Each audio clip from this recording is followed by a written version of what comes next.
Ladies and gentlemen, how's it going? Once again, I'm your boy Nev from Nev's Tech. Today I want to talk about cheap Chinese labor. The fact that my daughter's gloves were only $1.50. Two pairs of them 30 years ago, they probably would have sold that for $3.99.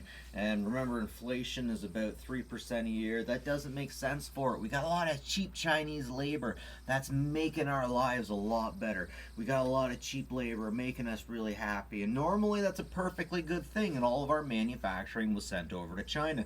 Of course, not only did our manufacturing go over there, but some of our technical abilities, some of our patents and trademarks were sent over there. And China looked at them and they were like, screw you guys, we're going to make our own companies. And China has done things like that. They have their own versions of everything you could think of.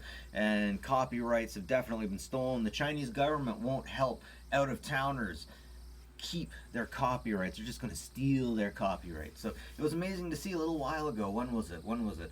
Just about a few months ago, China brought out their own chip, microchip, that was as best as they could do with the information that they had available to them. And man, it's like 30 years behind the US.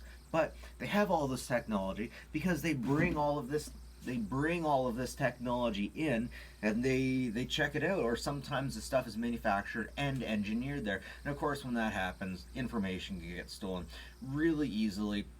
Because if you are part of the Chinese, if you're one with China, you have to work with intelligence. Businesses have to work with intelligence. Now, the interesting part is, Apple has servers in China.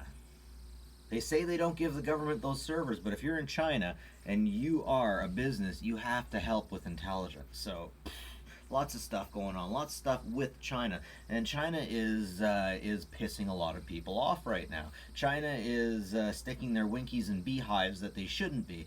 For example, they are creating land that they declare as their own. They got these machines that dig up sand and they spit it out, and people are they're declaring these lands as their own. This sand is just being scooped up from the ocean floor and piled up somewhere. It makes land. They declare it as theirs, and then they own, like, what is it, 22 miles off the coast or something like that. And they're doing this all over the place, and they're saying that all of the Southeast Asian, I think it's the Southeast Asian Ocean, something like that. But anyways, they're calling it all for themselves. The Americans are in there. The Chinese don't have big battleships like the Americans have, but they do have missiles that the Americans can't stop. So things are getting really hot. Not only that, but COVID-19, the Communist People's Republic's virus that has come out has really pissed a lot of people off.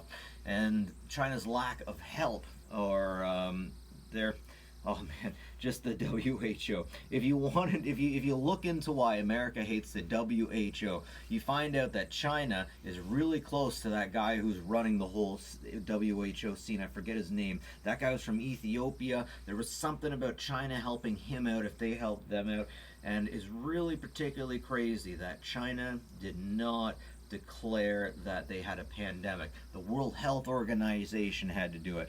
China would not do it. But anyways, all of this stuff is going to get more expensive if we go into a war with them. We get so much stuff for so cheap from China.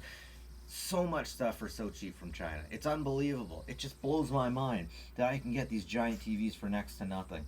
And a lot of it's from cheap or slave labor. Slave labor. Slave. We're benefiting from slave labor. We're having riots in the streets because Black Lives Matter. Not only because Black Lives Matter is one thing, and then we get Antifa hijacking the BLM to do their own thing because they're angry at the man for this, that, and the other thing, and they want to be Marxists and they want to be anarchists, and hell, there's just some people in there that think the whole thing is just about hating fascists. Because screw fascists, man. I could watch a fascist get punched in the face all day. I could watch an Antifa riot, murder, looter get punched in the face all day. Not saying that they all do, but anyways, so we are in the middle of riots right now because it's perceived that I'm not getting into it, but it's perceived that Black lives are worth less to white cops ultimately, and they want to get that they want to get that changed. So we don't want to facilitate one group of people being better than the other. And meanwhile, we're buying phones for so cheap off of slave labor. And a lot of that slave labor is working on hardware that is made with raw materials from Africa that is scooped up with child labor. That's just how we are. Maybe we'll wake up to one thing and we'll wake up to another one shortly after that. We'll figure out that Black Lives Matter, and then maybe that all life is precious. I'm not going to say all lives matter because that pisses some people off, but what I will say is all life is precious. And if you don't agree with that, then there's something wrong with you. Seriously, and all men are created equal. Can we all agree with that? Anyways, yeah. So it's an interesting place that we're at. We can't afford to have houses. A lot of us can't afford to have our own house. I got mine just before the market went frickin' crazy. Just before it went crazy. Now nobody can afford it, but we're stuck at home with our mom and dads, a lot of us. But at least we have giant TVs that were cost almost nothing. At least we have, all these nice things, and everything's cheap, and we can have things. We can't have land, we can't have homes, but we can have things made from Chinese slave labor. I mean, not all Chinese slave labor, but if you go against the wrong people, yeah, it will be. And if you don't like it, you're not going to be breathing much longer, probably. That's it for me. Have a good one, folks. Take care of each other.